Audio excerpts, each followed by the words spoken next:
नमस्कार, चार का वार देख रहे हैं आप और आपके साथ मैं हूं अमृता गर्ग। और चार के वार में सबसे पहले बात होगी असम में चाइल्ड मैरिज के खिलाफ चल रहे अभियान की। उस पर किस तरह से ओवैसी के बयान और तमाम अगली सियासत जो है वो सरगर्म है, ये आपको बताएंगे। लेकिन उससे पहले अगली खबर आपको बताएंगी मेरी सहयोगी आयुषी। बिल्कुल, नमस्कार। चार के बार में मैं आयुषी शेखावत आपको बताऊंगी कि आखिर क्यों राहुल गांधी को अचानक से कश्मीर पीड़ितों की जो पंडित हैं वहां पे उनकी याद आ गई। अगली खबर पूजा बताएंगे मेरी सहयोगी। चार के बार में मैं आपको बताऊंगी पीएफआई से जुड़ी हुई बड़ी खबर, क्योंकि एनआईए के शिकंजे की इस वक्त जद में है पीएफआई। और आज देश के दो बड़े राज्य बिहार और मध्य प्रदेश में एनआईए ने पीएफआई सदस्यों पर शिकंजा कसना शुरू कर दिया। अगली खबर के लिए चलेंगे सीधे मेरे सहयोगी सुरभि के पास। तो अगली खबर आपको बताते हैं और अगली खबर दरअसल हैदराबाद से जुड़ी हुई है। हैदराबाद से लोकसभा सांसद और एआईएमआईएम चीफ असदुद्दीन ओवैसी ने जिस तरीके से हमला किया है, इसको लेकर के खबर आपको बता दें। दरअसल हिमंता बिस्वा शर्मा पर यह हमला ओवैसी की तरफ से किया गया है। तो इस वक्त की बड़ी खबर आपको बता रहे हैं, हिमंता बिस्वा शर्मा ने जिस तरीके से संज्ञान लिया पूरे मामले को लेकर के 4000 बाल विवाह के मामले को लेकर इस पर आरोप दर्ज किए गए थे कई लोगों पर, और ऐसे में कई लोगों को गिरफ्तार भी किया गया, जिस पर अब असदुद्दीन ओवैसी ने हमला किया है। असम सरकार पर ओवैसी ने हमला बोलते हुए कहा है कि आखिर सरकार राज्य में स्कूल क्यों नहीं खुलवाती और उन लड़कियों का क्या जिनकी पहले से शादी हो चुकी है। तो जिन लड़कियों की शादी हो गई है आखिर उनका क्या, ये सवाल ओवैसी की तरफ से पूछा गया असम सरकार से। और साथ ही स्कूलों को लेकर भी सवाल पूछा गया है कि आखिर अगर आप आरोपियों को जेल भेज रहे हैं तो फिर जेल भेजने के बाद ये भी तो बताएं कि आखिर उन लड़कियों का क्या होगा जिनकी शादी हो चुकी है, उनकी देखरेख कौन करेगा। ये सवाल असदुद्दीन ओवैसी की तरफ से पूछा गया बाल विवाह के मामले को लेकर के। और इस वक्त असम सरकार दूसरी ओर इस पूरे मामले पर एक्शन मोड में नजर आ रही है। बाल विवाह का मामला लगातार जिस तरीके से असम में सामने आ रहा था, इसको लेकर अब ओवैसी ने हमला बोला है। सरकार जो है, देखिए, जो शादी हो चुकी है उस लड़की का क्या करेंगे अब आप? क्या करेंगे लड़की को आप? कौन देखभाल करेगा उसका? चाहे किसी समुदाय के हो, कौन देखभाल करे? 6 साल से तो आपकी सरकार है ना। आप 4000 केसेस बुक कर लिए, अभी और 4000 करने का आप बोल रहे हैं, तो फिर क्या करेंगे? फिर कौन देखेगा उसको? उस बच्चे को कौन देखेगा? ये आसाम में बीजेपी की सरकार जो है एक बायस सरकार है मुस्लिम्स के लिए। अपर आसाम में इन्होंने लैंडलेस लोगों को लैंड पट्टा दिया। लोअर आसाम में क्यों नहीं दे रहे भैया?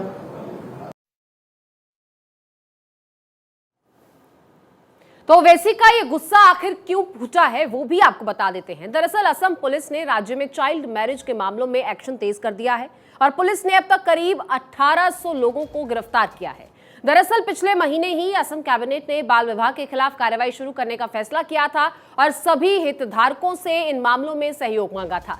इतना ही नहीं, सरकार ने 14 साल से कम उम्र की लड़कियों से शादी करने वाले पुरुषों के खिलाफ पॉक्सो एक्ट के तहत कार्रवाई वाले प्रस्ताव को मंजूरी भी दी है। अब असम के सीएम हेमंत बिस्वा शर्मा ने कहा है कि अगले 5-6 महीनों में ऐसे हजारों लोगों को गिरफ्तार किया जाएगा, क्योंकि 14 साल से कम उम्र की लड़की के साथ संबंध बनाना अपराध है, भले ही कानूनन रूप से वो पति ही क्यों ना हो। अब शर्मा ने कहा है कि महिला की शादी की उम्र, कानूनन उम्र जो है वो 18 साल है और कम उम्र की लड़कियों से शादी करने वालों पर भी कार्रवाई की जाएगी। आरोपियों को आजीवन कारावास की सजा तक हो सकती है।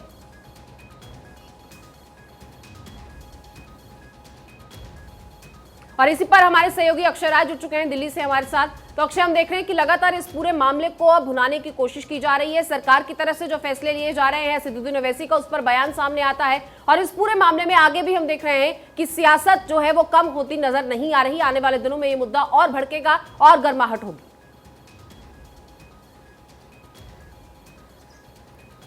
बिल्कुल, आपने सही कहा। जिस तरह से असम में 4004 केसेस अभी तक चाइल्ड मैरिज एक्ट के खिलाफ दर्ज हो चुके हैं, साफ तौर पर है कि चाइल्ड मैरिज को लेकर के असम सीएम हेमंत बिस्वा शर्मा लगातार प्रयास कर रहे हैं कि जो भी इसमें संलग्न हो उसके खिलाफ कार्रवाई हो। अभी तक अगर खबर मिली है कि 2100 से ज़्यादा लोगों को गिरफ्तार किया जा चुका है। असम सीएम हेमंत बिस्वा शर्मा कहते हैं कि 3500 लोगों को गिरफ्तार करने का टारगेट है।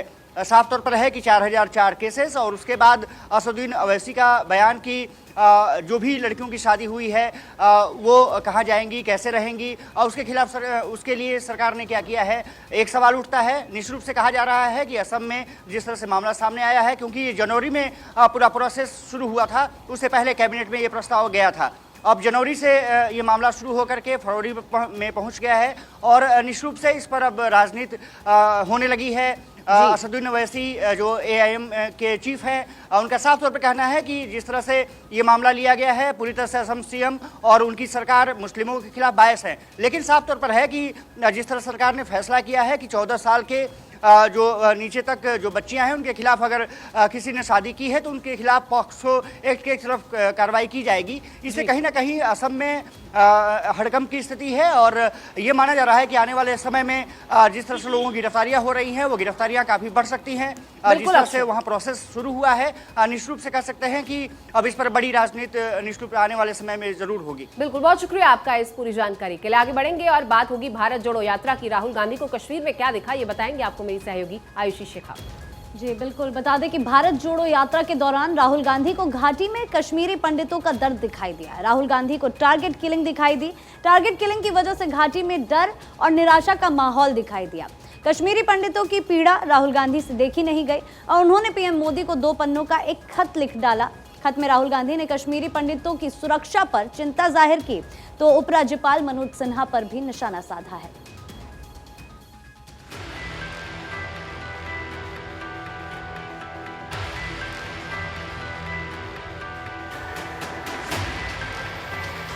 राहुल गांधी ने PM मोदी को कश्मीरी पंडितों की समस्याओं से रूबरू कराने के लिए 1-2 पन्नों का खत लिखा है।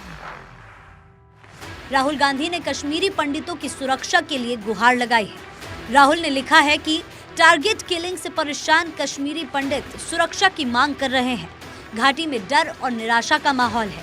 कश्मीरी पंडितों को बिना सुरक्षा की गारंटी दिए घाटी में रहने और काम करने के लिए विवश किया जा रहा है। ये एक बेहद निर्दयी कदम है।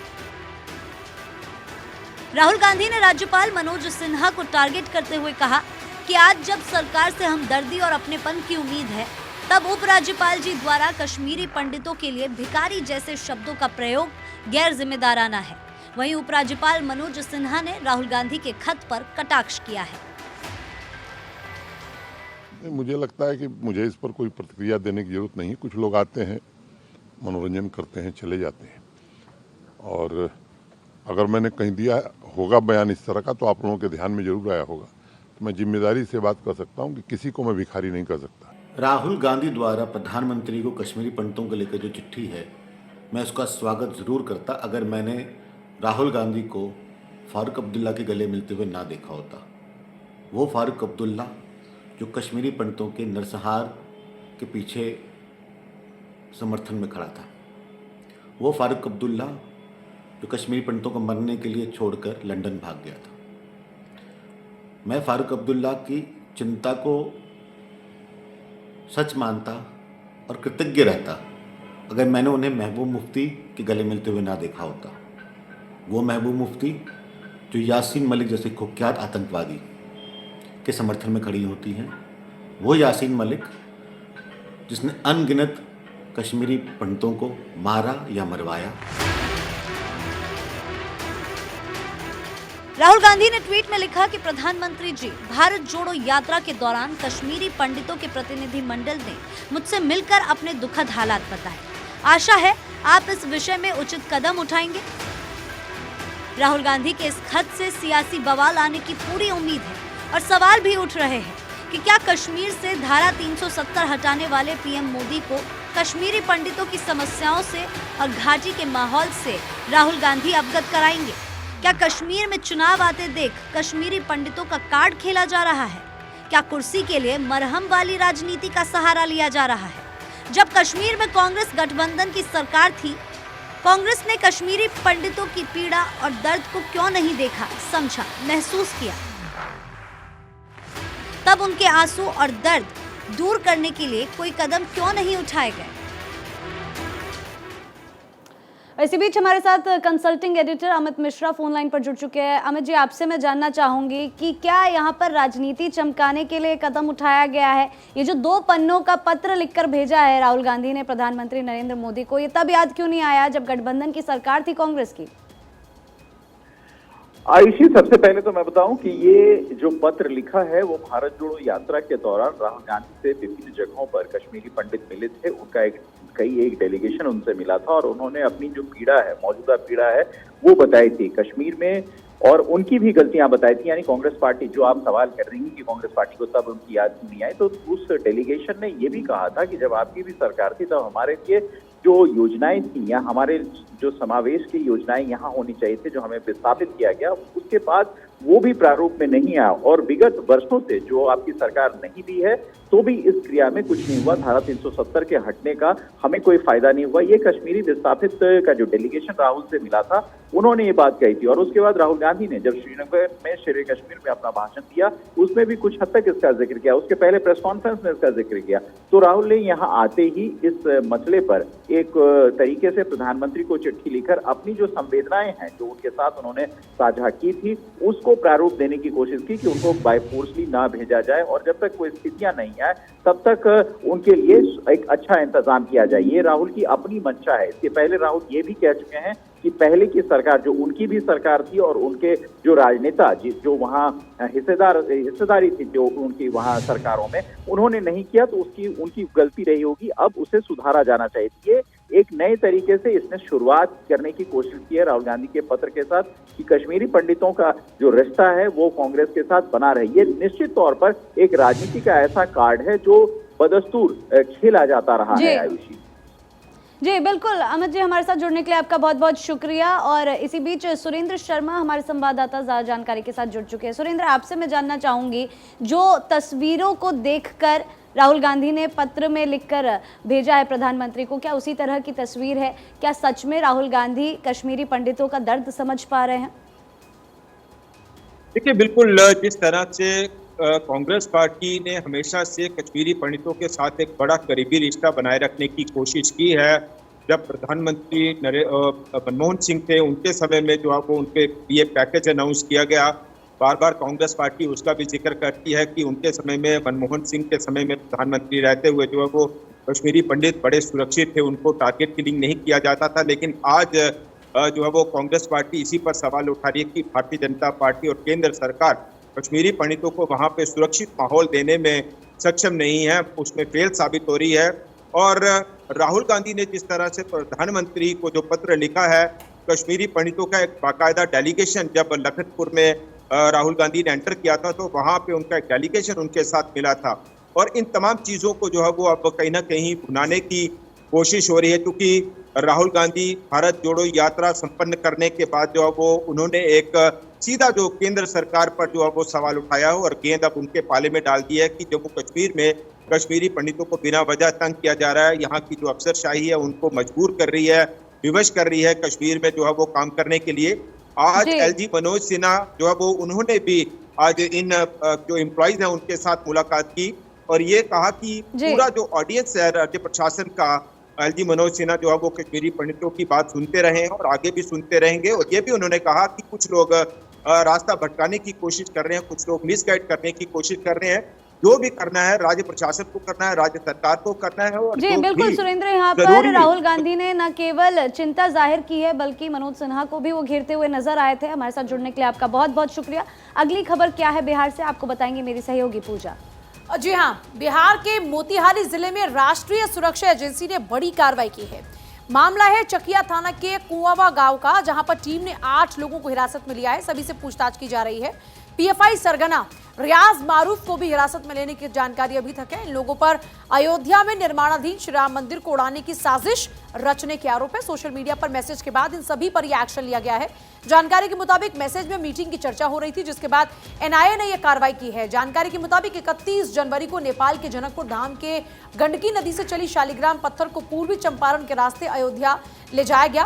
पूर्वी चंपारण के ही चकिया होकर शालिग्राम के गुजरते वक्त सोशल मीडिया पर, फेसबुक पर एक वीडियो कॉल कर बदला लेने का वीडियो सामने आया, जिसमें अयोध्या में बाबरी मस्जिद नहीं तो श्री राम मंदिर भी ना होने की बात कहते हुए श्री राम मंदिर को उड़ाने की धमकी दी गई थी, जिसके बाद एनआईए ने कार्रवाई करते हुए पीएफआई के खिलाफ में यह एक्शन लिया है। वैसे भी पीएफआई बैन है, लेकिन इस बीच पीएफआई सरगना रियाज मारूफ के हिरासत में होने की खबर है।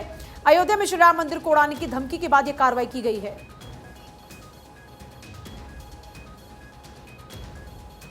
दिल्ली, लखनऊ और पटना की एनआईए की टीम ने बिहार के मोतिहारी के चकिया थाना क्षेत्र के कोमा गांव में बड़ी कार्रवाई की है और पीएफआई से जुड़े 3 लोगों को हिरासत में लिया है।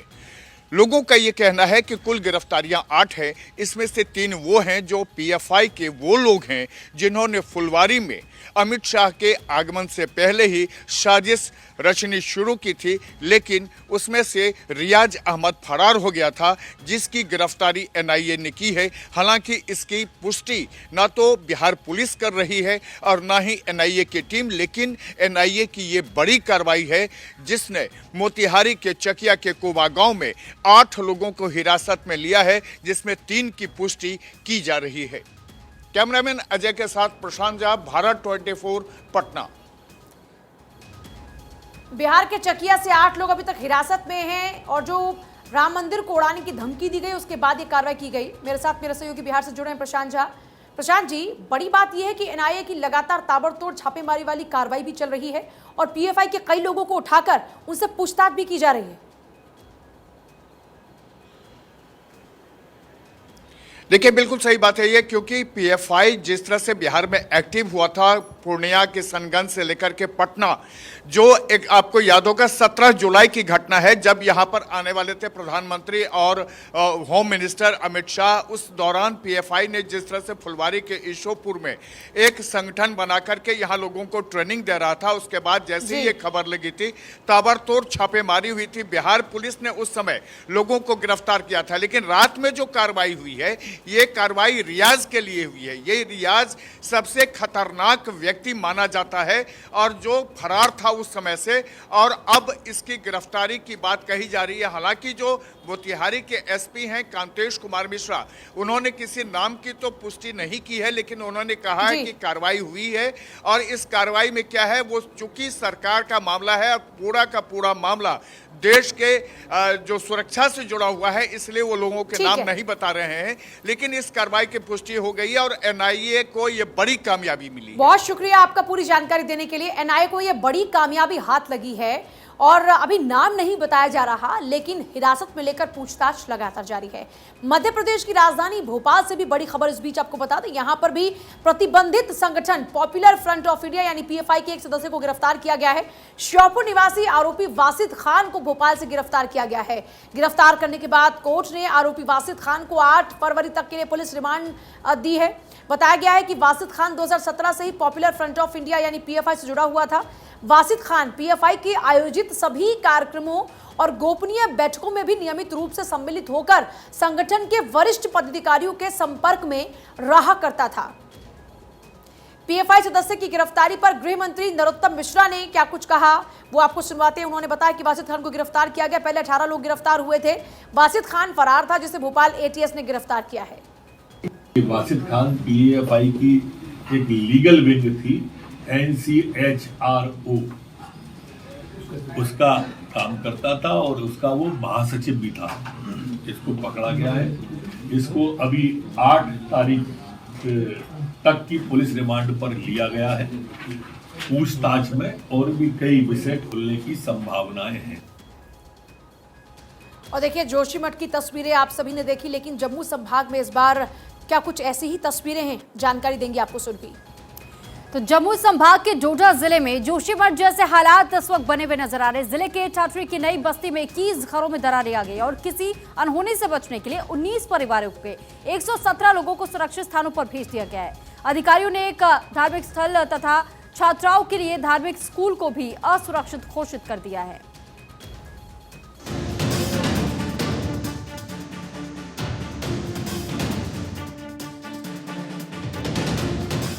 खिसकती जमीन, दरकती इमारतें और चेहरे पर खौफ की लकीरें। ये हालात जोशीमठ के नहीं है। पहाड़ों पर एक और जोशीमठ तैयार हो रहा है, जो बसा है धरती के स्वर्ग की गोद में।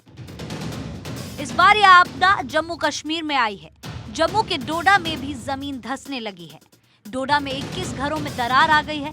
117 लोगों को सुरक्षित स्थानों पर भेजा गया है। एक धार्मिक स्थल और स्कूल को भी असुरक्षित घोषित किया गया है।